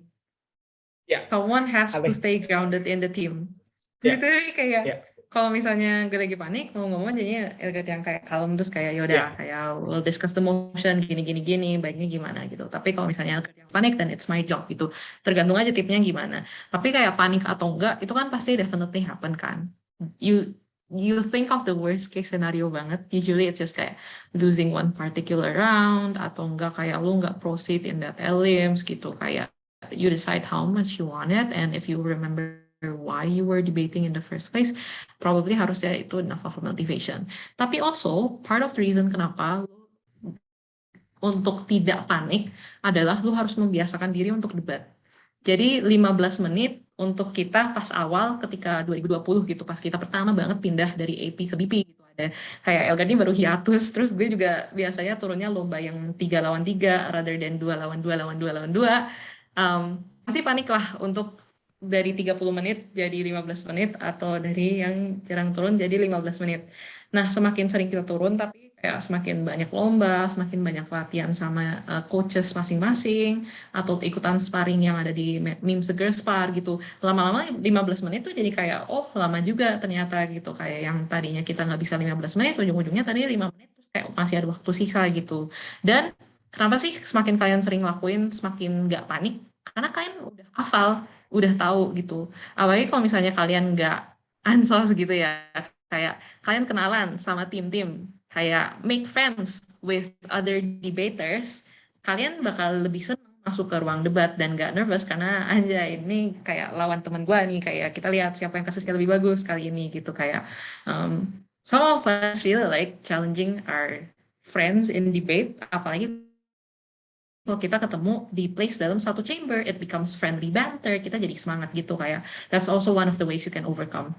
But all in all, this might lastly, it might sound counterintuitive, tapi kayak the way supaya lo nggak takut adalah lo masuk dengan takut, paksain, fake it till you make it gitu. Karena kayak dari lo nervous, lo berusaha kelihatan pede, lo tetap bawa aja your speech, nanti the Aju will point out for you what you did well in your speech yang bahkan lo sendiri nggak tahu, dan itu can feed your ego and feed your confidence. Kayak oh ternyata setup gue bagus, oh ternyata framing gue bagus, oh ternyata konteks gue bagus banget, up to date banget gitu. Jadi kayak just listen to the judge feedback and look out for compliments or explicitly ask for them.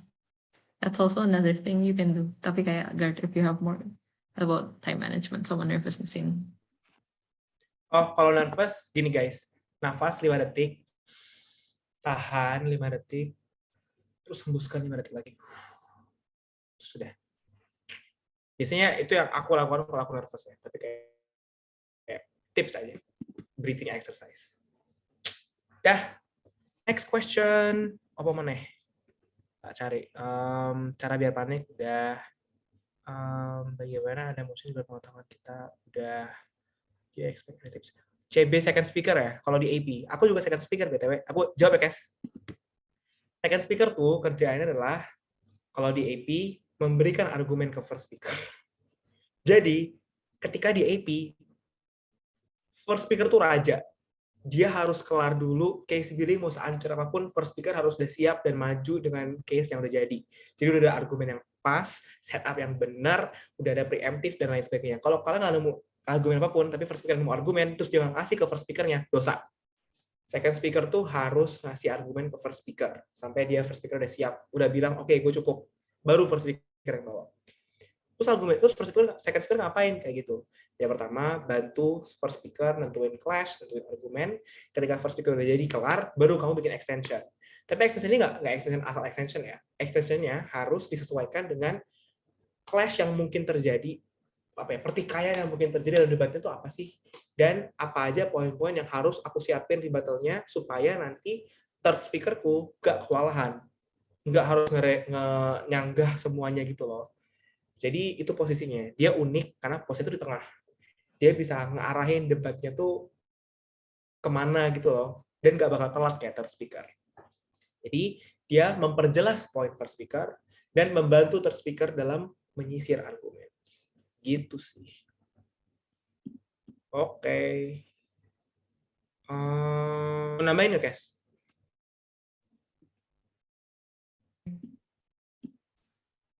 Nggak ada, I don't think so. Oke, ini guys terakhir, mungkin terakhir kali ya. Gimana caranya bisa ingat poin yang mau dijelaskan? Dia selalu nyatet word per word, tapi lupa. Aku word per word tahu. Kayak Kezia, kalau kayak baca kertasku, aku kalau misalnya kertasku nih, itu beneran kayak semua kata yang aku mau ngomongin, aku tulis. Aku sih fine-fine aja ya, kayak itu bukan masalah. Tapi Kezia pointers. Iya. Kalau pointers tuh not much of a difference, tapi the more you debate dan the more you do it, kayak there's really no other way around this. Kayak semakin banyak dilakuin, kayak semakin hafal aja kira-kira yang bakal keluar tuh di sini pasti penjelasan kayak gini itu loh. Jadi ya udah disingkat aja. Tapi kalau misalnya emang belum nyaman, nggak perlu dipaksain tuh kayak Sielgard word for word, tapi ABP best performing Indonesian, WUDC juga iya best performing Indonesian. Oke, makasih. Ya intinya word for word bukan sebuah kesalahan. Kayak ya udah itu terserah kamu aja. Cara kamu nyatet poin-poinmu dalam case building itu very personal. Itu terserah kamu, terserah individu masing-masing. Terserah kamu dan coachmu sih sebenarnya. Tapi kalau kita sih kayak ya udah terserah, yang penting speech-nya bagus. Apalagi nih? Kayak udah habis ya. Gimana nih teman-teman? I think there's more technical ones, Pertanyaan, kayak Kak, mau how contoh do you nggak respond mengenai- to POIs?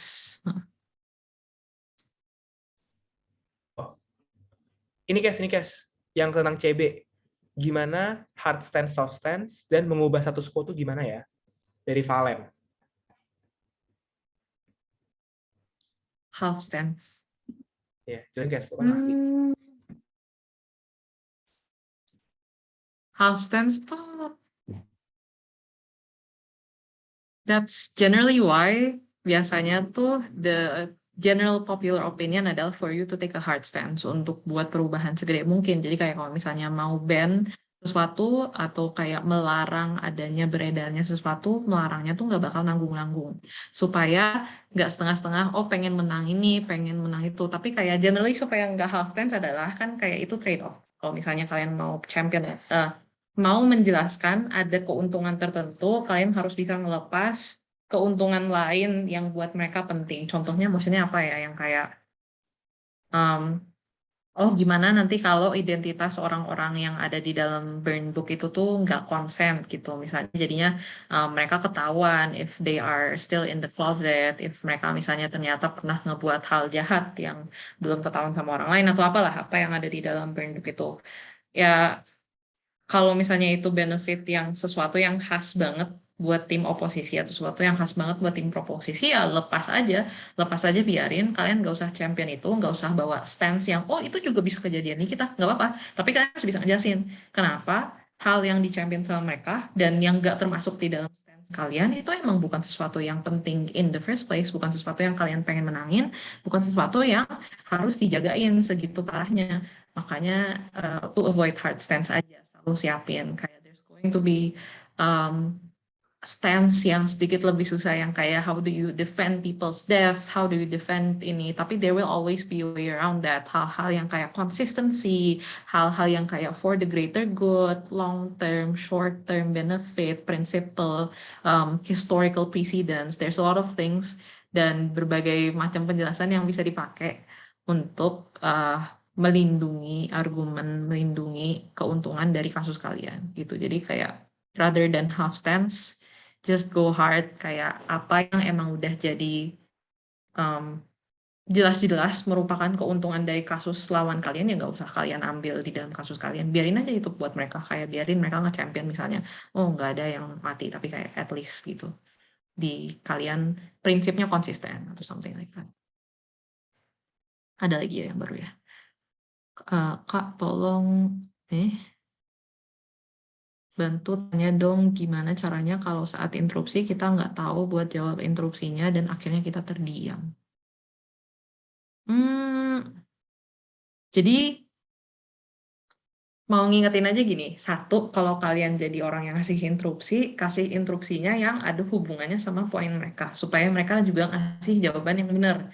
Karena kalau jawaban ke interupsi mereka jelek, itu nggak membantu kalian mempersiapkan sanggahan yang lebih bagus buat mereka juga, tapi juga kayak jadi nggak penting, dan juri-juri itu tahu ketika sanggahan atau interupsi yang dibuat asal-asalan atau interupsi yang dibuat hanya karena kalian pengen buat interupsi, juri itu tahu, dan juri nggak bakal ngasih kalian nilai tambahan kalau interupsinya nggak serius gitu. Tapi kalau interupsinya bagus, harusnya pasti ada hubungan sama poin yang kalian lagi bawa dan harusnya ada respon. Kalau emang interupsinya yang bagus dan nggak itu, ya diusahain kayak latihan gimana caranya buat sanggahan cepet-cepet dapat. Tapi kalau misalnya emang kalian nggak ngerti jawabnya karena instruksinya tuh nggak ada hubungannya, ya langsung bilang aja, ini kayak instruksinya nggak ada hubungannya dengan yang saat ini dibahas, itu misalnya nanti akan dijelaskan di dalam bagian lain dari pidato saya, kenapa itu tidak benar, atau kenapa itu tidak akan terjadi, gitu. Nggak apa-apa. Nggak. Ada yang mau ditambahin nggak? Atau nggak proceed to the next question? Okay, seems like Elliot is busy. Is it okay atau udah overtime then? Proceed. So sorry. Okay. Oh, yang terakhir ya, udah kayaknya. Is it possible for the clash to change or add, knowing that it is possible for things to develop more during the course of the debate? If it is possible, how do you handle it? Ya, sangat mungkin untuk titik perdebatan berubah atau ditambah-tambah, karena kayak kita juga nggak bisa nebak kan orang-orang tahu konteks apa aja, dan kayak mereka bawa argumen kayak apa aja. Ya, the best you can do adalah adaptasi, mempersiapkan sanggahan yang spesifik gitu. Tapi kalau misalnya udah kayak ada poin yang bagus banget dari mereka, tapi kayak nggak masuk ke dalam sanggahan yang udah kalian siapin, itu jadi sanggahan mandiri, atau ya maaf aku nggak terlalu kenal katanya dalam bahasa Indonesia, tapi kalau in English debate we call it independent rebuttal, aja sebelum bawa tentang clashes, sebelum bawa titik perdebatan. Jadi kayak langsung independent rebuttal baru yang lain gitu. Tapi kalau ada clash yang udah jadi lebar banget, tapi menurut kalian kayak itu yang mau kita bahas, ya kalian juga harus bisa ngejelasin, oke, tadi itu di dalam titik debat ini ada titik perdebatan mengenai bla bla bla. Misalnya kayak ada titik perdebatan mengenai nama baik dari pelaku gitu. Kayak kalian jelasin aja kayak menurut tim kami ini bukan merupakan titik perdebatan yang paling penting karena 1, 2, 3 ini bukan sesuai dengan spirit of the motion, bukan sesuai dengan apa yang diminta emosi, tidak faktual, tidak memiliki analisa prosesnya sehingga lebih sulit untuk dipercayai oleh dewan juri dan seterusnya. Terus bisa dijelasin kenapa clash itu bukan sesuatu yang kalian mau untuk engage in gitu. It's okay to dismiss. Yeah, that's it. Untuk the next question. Ini Elga sih yang tahu. Kak, kalau positif tadi closing, yes. Terus kita di opening, jago, cari caranya gimana? Pertama adalah jangan anggap opening kamu jago. Itu paling penting. Itu pertama. Ketika kamu masuk chamber, gak ada orang jago, yang ada orang culun. Kamu harus pastiin bahwa mindset kamu tuh udah, oke, aku bisa menang. Kalau misalkan kamu udah nganggap, wah mereka jago banget, udah. Kamu udah kalah sebelum kamu bertanding. Itu pertama ya. Kedua, ketika kamu closing, opening kamu jago, percayalah teman-teman, gak ada tim sempurna yang bisa bawa segala hal. Kayak nggak mungkin dia bisa bawa aktor yang paling penting, dia bisa bawa impact paling besar, dia bisa bawa ya gitu-gitu. Karena biasanya case itu selalu ada trade off. Contoh, kalau tadi kalau kamu debat, terus opening kamu tuh bawa poin yang super gede misalkan, dalam artian poinnya tuh ngomongin tentang bagaimana dia mau membuat sebuah kebijakan yang berdampak secara nasional misalkan. Ya udah, kamu betul-betul bagus banget. Kamu sebagai masuk dan bilang kenapa kebijakan kamu itu lebih bagus karena kamu lebih menyasar ke aktor-aktor yang paling membutuhkan. Dan kenapa di sisi kamu dengan cara argumen kamu bakal lebih intinya lebih mengayomi lah orang-orang yang paling membutuhkan ini. Dan kamu bisa gede-gedein di level importance tadi aku jelasin. Importance-nya kenapa lebih penting untuk mengayomi orang yang paling membutuhkan karena mereka kena opresi struktural, karena mereka mungkin kena rasisme, seksisme, homofobia dan lain sebagainya lah.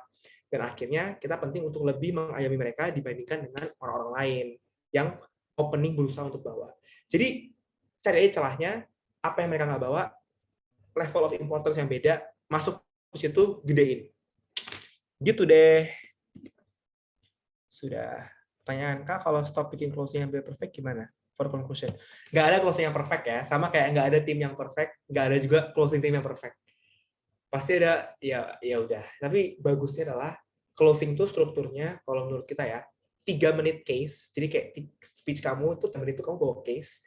4 menitnya atau bahkan 5 menitnya kalau bisa. Itu tuh importance. Kenapa ini lebih penting daripada debat yang udah terjadi? Kenapa ini bagus daripada tim-tim lain? Kenapa ini lebih sesuai dengan apa yang mestinya pengen dan lain sebagainya. Jadi nggak usah banyak-banyak di positive case, banyakin di importance.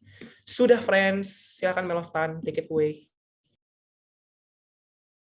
Oke, kayaknya banyak banget pertanyaan sampai kayak kita nggak bisa jawab satu-satu, tapi nggak apa-apa karena bisa ketemu di lain waktu dan pasti ada banyak webinar IDN di selanjutnya, jadi kalian no worries.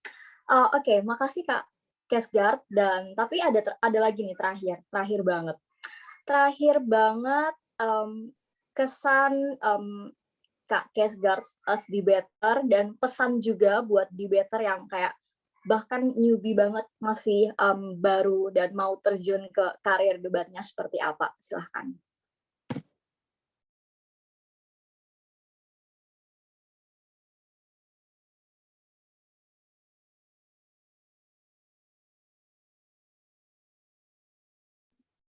Gue dulu guys, oke. Kesan sebagai debater. Kenapa aku debat? Jujur, karena debat seru banget anjir. Asli. Debat itu fun banget. Bukan, maksudnya ini jujur ya, meskipun aku, oke, jujur, ada masanya aku tuh nggak menang. Aku kalah di quarter final berturut-turut. Kayak mau aku break setinggi apapun, mau aku menang segimana pun, aku tetap quarter final kayak 5 apa 6 kali gitu.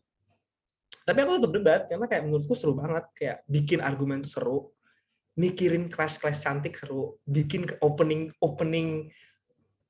apa sih, opening statement tuh seru banget. Ya, aku sih suka, kesanku kenapa aku debat, bukan karena debat tuh, maksudnya ya bukan karena I'm good at it, tapi because debat tuh sebagai aktivitas sangat menyenangkan dan aku suka banget. Jadi kesannya gokil sih. Dan aku suka aja ngeliat inisiatif-inisiatif kayak gini yang mengingatkan aku kembali kenapa aku suka debat, dan momen-momen pertama aku mulai debat dan kayak wah gila seru banget ya. Gitu. Silahkan Kes, kesan.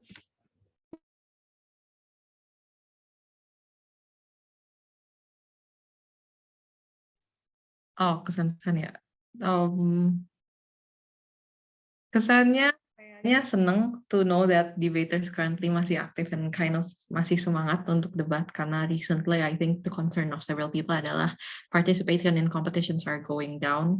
Jumlah orang masih mau turun dengan tinggi, kayak there's a question apakah currently orang-orang lagi malas dan melihat oh mungkin ada lomba lain gitu. Jadi kayak kalau dari debat ini banyak yang masih mau datang, lihat tim kita yang masih kurang, yang masih a little bit of experience, itu kayak ya udah good to know, kesan.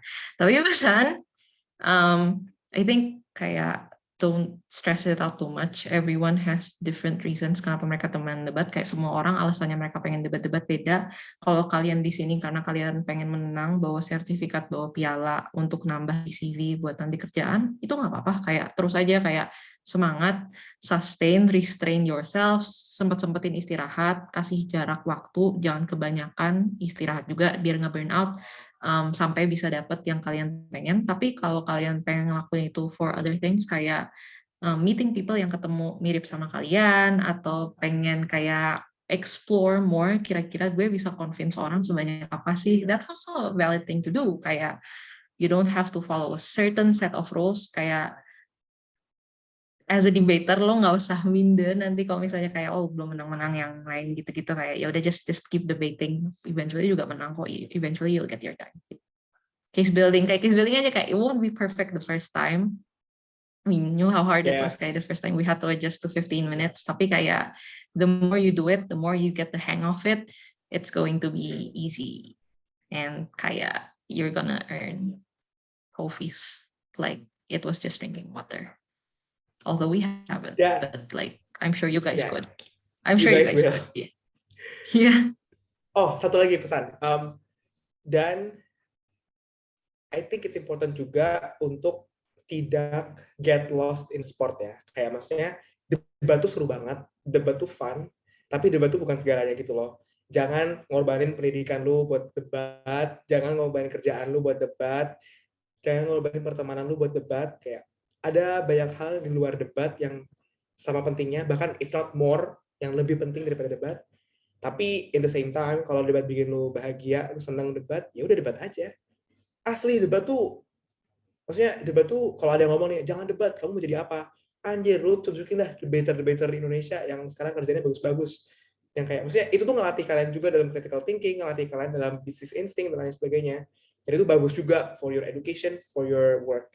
Tapi jangan put too much value into the bud sampai you forgot about your education and your work. Gitulah intinya. Balance bro, very important. Semangat, debaters muda. Seru banget.